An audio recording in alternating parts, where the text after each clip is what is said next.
And welcome to One More Thing podcast. Today I'm joined with Dr. Larry Baucom. Good morning. Good morning, man. Welcome back. It's good to be back. And what a way to come back, man. That was a fantastic sermon. Like you didn't even, it's like you've done this before, you know? Yeah, I was rusty. It is, but I miss it. Even, I mean, as much as you want to be off, you miss it when you're not up. And well, for you to be up 5 weeks in a row, for me to be up 5 weeks in a row is not a big deal. I've been doing it for 40 years. Yeah. But for you to be up 5 weeks in a row, plus at the movies, is so many different dimensions to it with the music videos or the music and the videos. Especially, right. I mean, you had it firing on all cylinders. I was watching it going, oh man, that's fantastic. Thanks, man. And the team we have is It's amazing. It's spectacular. It's nothing I've ever seen before. The things that these guys can do. But it's good to have you back. I'm glad you're back, and it seems like you came back fired up. And this series really was motivating to me. And I want to kind of jump in because you have all these points that you brought out. So when you sent this email, you were obviously out of the country, and you said, "Hey, I want to do this series called Becoming More." And I saw the notes, and we hadn't talked about and it just went so well with how I concluded with Maverick about stepping into No, I agree. to serving. So what is Becoming More? Like, what is the heartbeat behind this new series? I think that I grew up in a very holiness evangelical church, and part of it was, you got to get saved. Then after you get saved, then there's another spiritual work in your life, and it's being sanctified. And what's the difference between the two? Well, one is when God forgives you and you change your status, and the other is this indwelling presence of Christ that comes and lives in you. And the charismatics would say that leads to tongues. And in my particular denomination, that was not the case. But it was this Christ-likeness that you aspire to become. And part of that is still in me. I mean, I think that becoming more is simply to say it is fine if you want to be where you are, but I should not guilt you into becoming more. I need for you to stop and pause and think about how you can become more, because it's rewarding. Yeah. You're a better person over your lifetime. Becoming more, I could use words like formation, spiritual formation. That's where all of a sudden things change, or I become aware of the Spirit of Christ in me, and it challenges me. And it's going to be a fun 8 weeks. I mean, we just nibbled a little bit with Pharaoh and the whole thing. Yeah.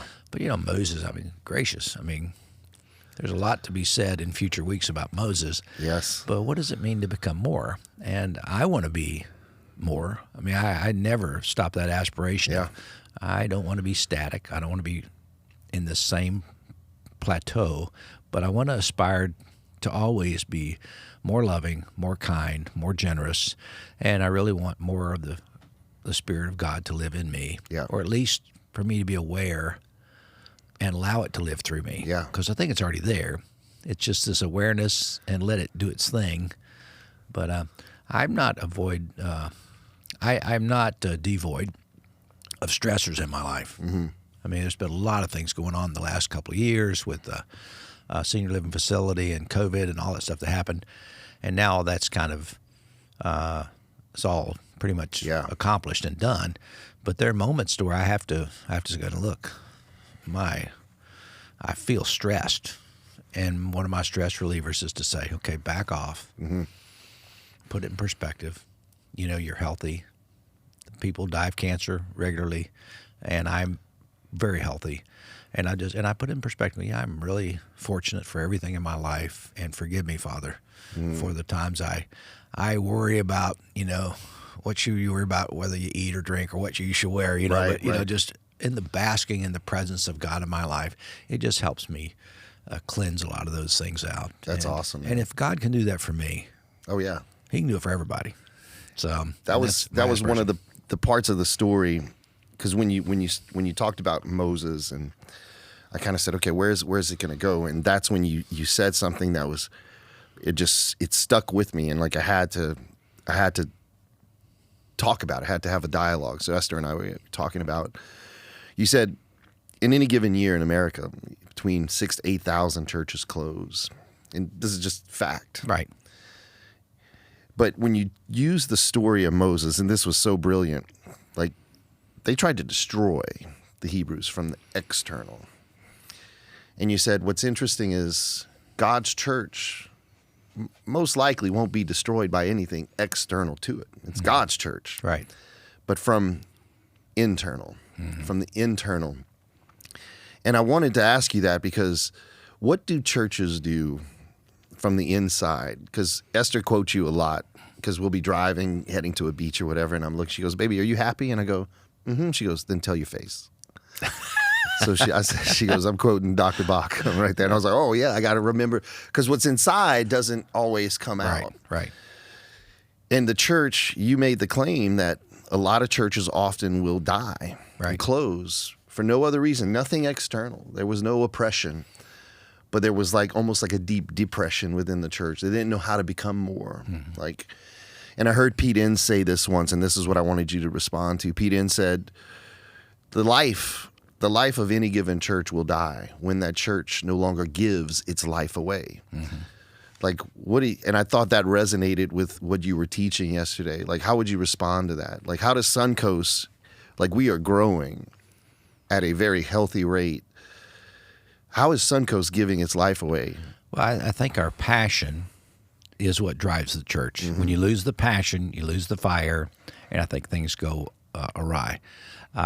For us, we build a passion by some of the community service we do. The fact that we're going to do, give away so many cars, which really helps people. I mean, and even this weekend where we serviced about 25 cars, but the guys are combining their efforts. They're winning with their compassion and giving back, and the people are there. I saw a lot of moms with little babies.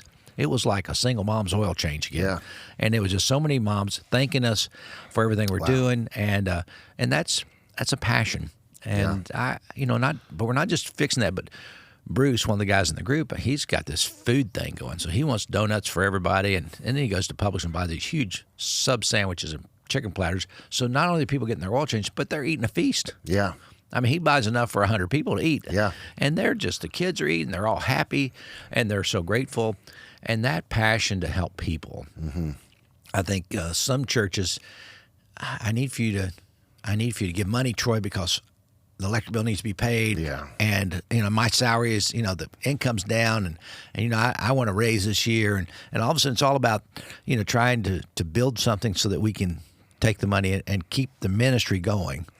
At Suncoast, I think that as we give it away, it seems like there's always plenty of oil in the jug and a handful of flour, and there's enough to pass on. So these are good days, and I'm grateful to be a part of it at this point in my life. That's right. There's a scripture that I live by, and I've tweaked my sort of hermeneutic of it since I've worked under your leadership. Jesus says something along the lines of, as your faith is, so be it unto you. So now I translate, as your faithfulness is, and that's due to your influence and mentorship in my life. And there's a point where, to use Bruce as an example, who's an amazing man, there was a point where Bruce stepped out in faithfulness and bought the donuts. Right. And he saw the impact that something for him that's easy to do made such a huge difference in the lives of these single moms and people who come. And that ignites that passion. And I said it from the stage, I said, if we ignore it, then God most likely won't ignite it. Right. And it's until we allow that ignition to take place. And you have another saying, you and I had a conversation once, and this will be my last question. And you said something along the lines of, churches won't grow if they continue to answer questions no one's asking. Right. And it seems as though Suncoast is not scratching the itch of the pastor who wants to preach whatever he's reading, but we're scratching an itch of a community. And you talked about your recent visit overseas and how even in those cultures they are longing for more. They're longing for an experience of God. How does Suncoast in this series, with this becoming more, what do you tell someone who says, I want more of God? Right. Because that seems to be a cry of the heart. Well, I think that's a very good question, and if they say, this is where I'm itching, then we need to make sure we provide them a teaching that scratches that. That's right. And like you said before, I've been to so many places where, the guy who's speaking is only scratching his own itch. That's right. And when I was in school, they used to use these big words. You got to exegete your congregation. What does that mean? What it really means is you got to understand what the needs of your people are. Yes. And you need to speak according to those needs, not according to some theological, philosophical ideology that you may have that you feel good about. I've got this great insight into life, but nobody really is living there. That's right. I keep coming back to this thought, and this is recurrent. I said it this week. When someone comes in this week and they've just, they've had the hell beat out of them, or they're just wounded, they need to walk away with something good. They need to walk away with some comfort, some hope about something. Yeah. And sometimes theological gems are not what they're looking for. They're the best thing that we do sometimes may be to greet them in the grand hall and give them a hug. That's right on. And say, I'm glad you're here, because then they're more receptive. And I think that's wonderful. And it's a great community. This weekend, coming back, the banter was tough, man. I mean, the guys that are my friends, they were hammering me pretty good. Yeah. You don't talk very often, and you're just gone. How come you're going to be gone so long? Or, or it's growing. Now that Troy's here, it's really growing out. Yeah, but I'll whittle it down to size. I'll get it back under control. It's all these people, I can run them off in a heartbeat. Yeah. So that was a joke. Yeah. But the thing is, it's an endearing community, and I love being a part of it. Yeah. And it's a wonderful place to be. And when people come here, they can find health, and really you find lack of toxicity, lack of guilt, but a wholesome experience to where they want to come back because my heart feels good. Yeah. And I leave here because I want to come into a place where I leave my heart feels good. Yeah.